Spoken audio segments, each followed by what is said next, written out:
రేవంత్ సర్కారుపై నిప్పులు చెరిగారు మాజీ మంత్రి జీవన్ రెడ్డి. మానవ ప్రయత్నం చేయకుండా కేవలం యాగాలపై ఆధారపడమేంటని నిలదీశారు. ఈ యాగంతోనైనా రేవంత్ ఉత్తమ్కు జ్ఞానోదయం కావాలన్నారు.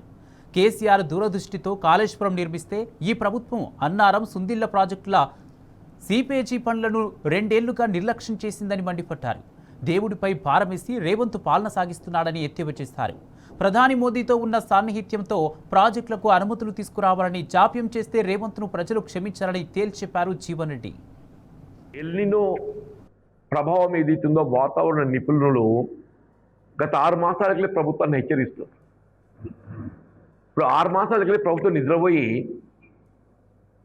దాన్ని అధిగమించడానికి ఏ విధమైన చర్యలు చేపట్టకుండా ఇప్పుడు వర్ణయాగం చేస్తుంటే ఆశ్చర్యం కలుగుతుందా? మన శ్రీశైలం ప్రాజెక్టే పవర్ జనరేట్ చేసుకునేటువంటి ఒక అవకాశం మనకున్నది. శ్రీశైలం ఫ్లో ఇప్పటికి కూడా 1,00,000 క్యూసెక్ వాటర్ ఉన్నదే. కృష్ణా వాటర్ ఏదైతే ఉందో శ్రీశైలం ఇన్ఫ్లో ఆల్మోస్ట్ 1,00,000 క్యూసెక్ పైన ఉన్నది. 1,00,000 క్యూసెక్ అంటే daily will get about 9 to 10 TMC. 9 to 10 11,000 cusec 1 TMC వస్తుంది. అంటే ఇదే ప్రవాహం ఇట్లా కొనసాగితే in another 4 or 5 days Srisailam నిండుకుంటుంది. సాగర్కి ఏదైతుందో మనకు ఫ్లో స్టార్ట్ అవుతుంది. ఆశ్చర్యం ఏంటంటే రేవంత్ రెడ్డి ఇవాళ 30 మాసాలు నిద్రవేయండి. 30 మాసాలు నిద్రవేయండి.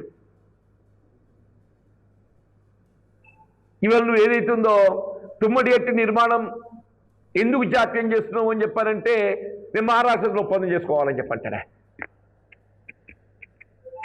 నిజంగా నేను మహారాష్ట్రతోని మళ్ళీ పునర్చర్చలు చేయాలనేటువంటి ఒక ఆలోచన నీకు ఉండి ఉన్నట్టయితే ఈ 2 సంవత్సరాలకి ఏం చేసినవే? నువ్వు మేడిగడ్డ 2 పియర్స్ కుంగిపోయినాయి, ఆ నీరు నువ్వు ఎట్లా వినియోగించుకోవాలనేటువంటి ఒక ఆలోచన లేదు.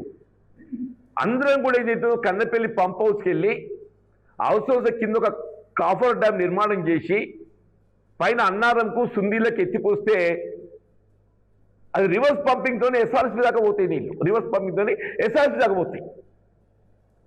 సో దాన్ని వినియోగించకుండా వీళ్ళు వరుణయాగం చేసి ఇప్పుడు ప్రభుత్వం అనేది ఏదైతుందో మనం ఎల్నినోతో ఉత్పన్నం కాబట్టేటువంటి ఒక పరిణామాలను ఏ విధంగా అధిగమించాలి.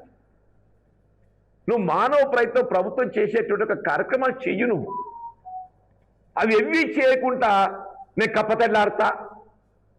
కప్పతెల్లాడడం దేవుని ప్రార్థించామని చెప్పంటున్నాను నేను. ఇప్పుడు ఏం చేస్తున్నాడు రేవంత్ రెడ్డి ఉత్తమ్ రెడ్డి ఇద్దరు కలిసి కప్పతెల్లాడుతున్నారు.